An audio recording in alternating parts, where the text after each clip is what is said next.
So my name's Octavia. I'm 25 years old, and I came to Sweden for the Yoga of Sound and Chocolate retreat and training. And I spent 3 weeks there with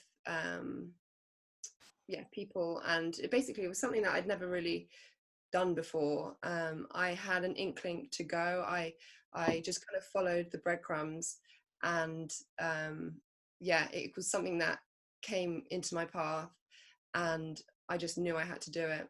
And the actual training finished on my birthday, so it was another sign that I just had to be there.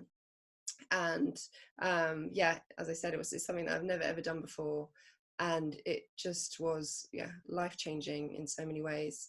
And now where I am at the moment, I am back in England, and I am now facilitating my own retreats, which include sound healing, kirtan and singing, and mantra, meditation and breath work.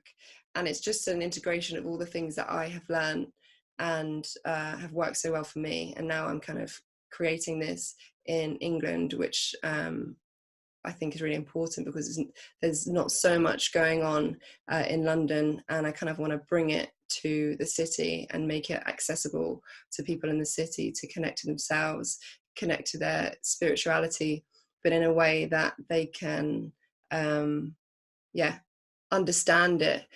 And instead of it being kind of a hippie thing to do, a way that I can bring it into a kind of a space where people can just drop their guard and be themselves and feel safe to share themselves, really. So that's where I'm at the moment, and I'm loving it. And it's kind of, everything's just developed so quickly. I went to Sweden in May, and when I came back, I knew I was just going to start creating this retreat. The retreat was a huge success. I was expecting about 4 or 5 people to come, mostly friends, and it ended up being sold out with 20 people. And now I'm creating 4 next year and a festival to go with it. So it's just like the energy is just so high, and it's just I'm kind of hit the ground running with it, and it's just so in alignment and in flow. So and that all was because I went to Sweden. It really, really was spending time with Thomas and Paul and the retreat members.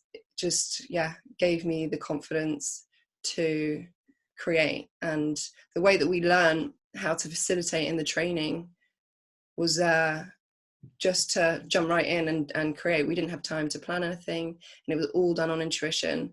And that the way that it was taught meant that I could just jump straight in and create my own thing, and just have trust that it was all going to turn out fine. And it turned out beyond fine. So it really, really planted the seed, essentially.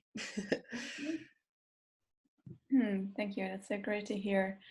And now in Guatemala, we're doing, after our empowerment residency, we give people the opportunity to do an integration residency, which can be 1 month or 2 months, in which all of the participants of the empowerment residency can stay in the school and actually have that playground together where they can keep on creating and keep on stepping more into their powers while being held in a community. And so what I want to ask you, like, how would that have been for you if you were given that opportunity after the training you did? Yeah, totally. I think having a residency school where you can stay and take the time to integrate would have been an absolute game changer, I think, for me, because you're going through something so powerful and life-changing. You need that time to integrate what's happened, and to be held in a space where you are coexisting with the people that you on retreat with or training with would have been, yeah, incredibly empowering and grounding, to be able to ground you back into yeah, where you've come.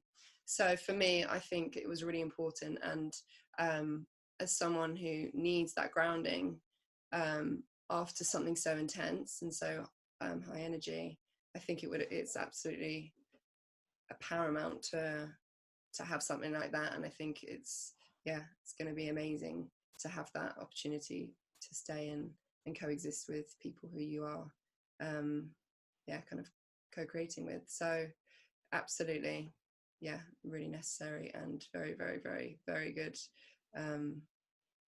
idea to include that. Okay,